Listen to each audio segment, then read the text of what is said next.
सिया राम, जय हनुमान। भगवान की माया बहुत प्रबल होती है। वो बड़े बड़े मायावियों को भी अपने माया जाल में फंसा लेती है। उससे कोई भी नहीं बच सकता है। भगवान की माया से वही बच सकता है जो भगवान के आश्रित रहता है। आज हम आपको इस वीडियो के माध्यम से कुछ ऐसे अवस्थाओं के बारे में बताएंगे। अगर ये अवस्थाएं आपके जीवन में आ रही हैं तो आपकी राम नाम की जो स्थिति है बहुत उच्च स्तर पर पहुंच गई है और आपका राम नाम अच्छे लेवल का होने लग गया है और आपको राम नाम के जाप के माध्यम से कुछ विशेष कृपा, विशेष श्री राम जी की दया प्राप्त हो रही है। जब किसी साधक पर श्री राम जी की कृपा होती है तो उसके जीवन में अपने आप ही बदलाव आने लग जाते हैं। उसका जीवन औरों से अलग हो जाता है। संसार में सब कुछ आपको जो दिखाई दे रहा है वो सब माया से रचा हुआ है। अब इस माया में मायापति का खेल समझिए। मायापति ने अपने आप को मन का रूप दिया है। मायापति ने अपने आप को कर्मेंद्रियां, ज्ञानेंद्रियों का रूप दिया है, चित्त का रूप दिया है। सब में वह प्रभु समाया हुआ है। और जो 5 तन्मात्राएं हैं, शब्द, स्पर्श, रूप, रस, गंध, इनके माध्यम से मन इंद्रियों द्वारा विषयों का भोग करता है और उसकी तरफ आकर्षित होता है। प्रभु ने अपने आप को इस पंच भौतिक शरीर में छिपा रखा है। अब एक खेल बनाया है उन्होंने और खेल बहुत रोमांचकारी है जिसमें आपको बहुत अच्छे अच्छे टास्क, बहुत अच्छे अच्छे लेवल पार करने के लिए मिलेंगे और एक ऐसा रोमांचकारी सफर, अगर आप इस रोमांचकारी सफर को तय कर जाते हैं तो आपके जीवन में फिर जो आप चाहते हैं वो आपको प्राप्त होता है। भगवान के भक्त कभी निराश नहीं होते हैं। भगवान के भक्त कभी हताश नहीं होते हैं। भगवान के भक्त हमेशा खुश रहते हैं, हमेशा अपने आप को एक तरह से स्थिरता पे रखते हैं और उनके अंदर सहनशीलता पृथ्वी के समान होती है। आप माता पृथ्वी को देखते हैं, उन पर पता नहीं क्या क्या किया जाता है, आग जलाई जाती है, उनको खोदा जाता है, उनके ऊपर मल मूत्र का त्याग किया जाता है, लेकिन उनकी सहनशीलता, क्षमाशीलता इतनी है कि वह किसी को विरोध भाव से, बदले के भाव से नहीं देखती और ना किसी से वो बदला लेती हैं, क्योंकि उन्होंने अपने आप को उस रूप में ढाल लिया है। वह उस चीज को जो आप उनके साथ करते हैं उसे वह लाड़ दुलार समझती हैं और प्रभु की आज्ञा से ये सब हो रहा है तो उसे वो समझती हैं।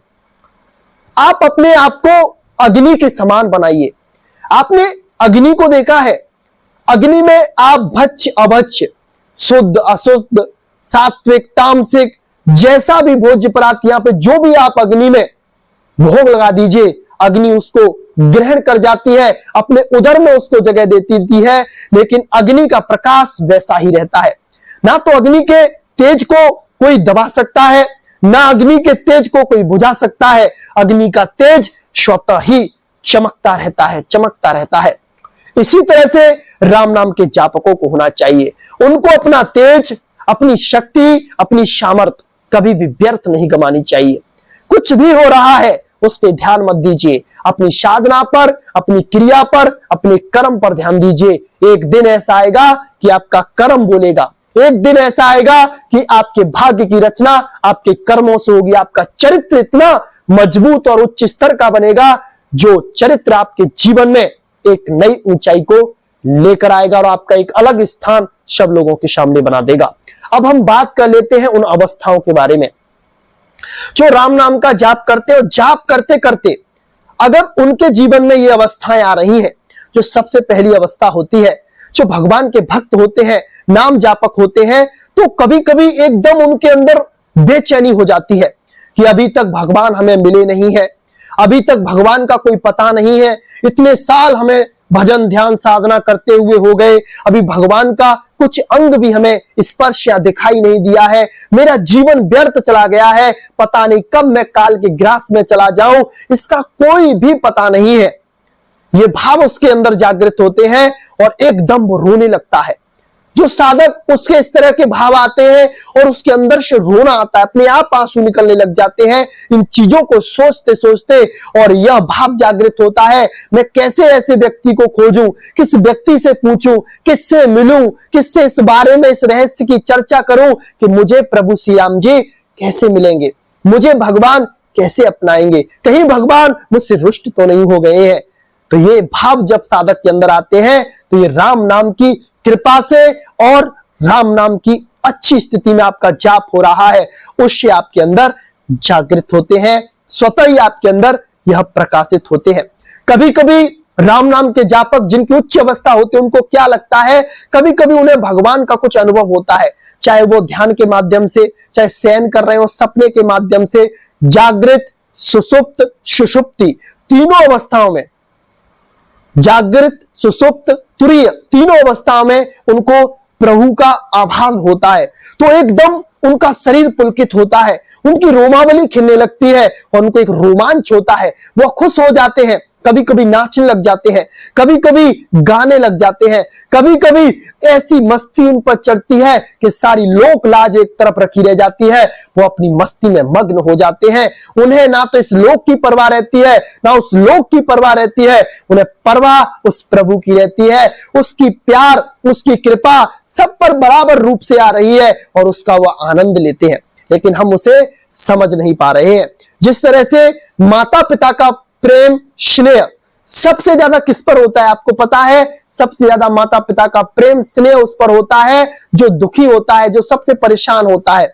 माता पिता उसके बारे में ज्यादा सोचते हैं, बाकी माता पिता का प्रेम अपने बच्चों पर बराबर बराबर ही रहता है, लेकिन जो ज्यादा परेशान होता है उस पर माता पिता का ध्यान ज्यादा जाता है। इसी तरह से हमारे प्रभु श्री राम जी हैं। अगर आप उनके लिए रोएंगे, आप उनके लिए कष्ट सहेंगे, आप उनके लिए लोगों के ताने सहेंगे, सब लोगों की बातें हंस हंस कर आप सहेंगे, तो भगवान आप पे कृपा करेंगे, वो रीझ जाएंगे आपसे। जब आपसे वो रीझ जाएंगे तो फिर आपको पाने के लिए कुछ रह ही नहीं जाएगा। मीरा जी पर श्री कृष्ण भगवान रीझे थे तो उनको कहां लोक लाज की शर्म रह गई थी। जहां पे पहुंचती, संतों के समागम में जाती, उन्होंने सब कुछ किया, सब संकट सहे, विष का प्याला पिया, फिर भी श्री कृष्ण को नहीं भुलाया, श्री कृष्ण को याद रखा। सबरी जी को श्री राम जी की प्राप्ति हुई, उनको क्या क्या नहीं बोला जाता था। उस जंगल में, उस वन में बहुत से ऐसे लोग आते थे जो उनको ताने मार के जाते थे, पागल हो गई है, क्या है पता नहीं, क्या क्या बोलते थे, लेकिन वह सबको सहन करती थी। लेकिन उसके मन से बस एक ही आवाज निकलती थी, मेरे राम आएंगे, मेरे राम आएंगे, एक ना एक दिन मेरे राम आएंगे। तो राम जी उनके पास स्वयं चल के गए। जो भक्त भगवान के लिए रोते हैं ना, जो भगवान को पाने की कोशिश करते हैं, तो भगवान उनको ढूंढते ढूंढते उनके पास जाते हैं। जो गुरु के अनुशासन में रहते हैं तो उन पर भगवान विशेष रूप से कृपा करते हैं। माया बहुत बलवंती है, माया से पार पाने के लिए आपको एक गुरु की आवश्यकता होती है।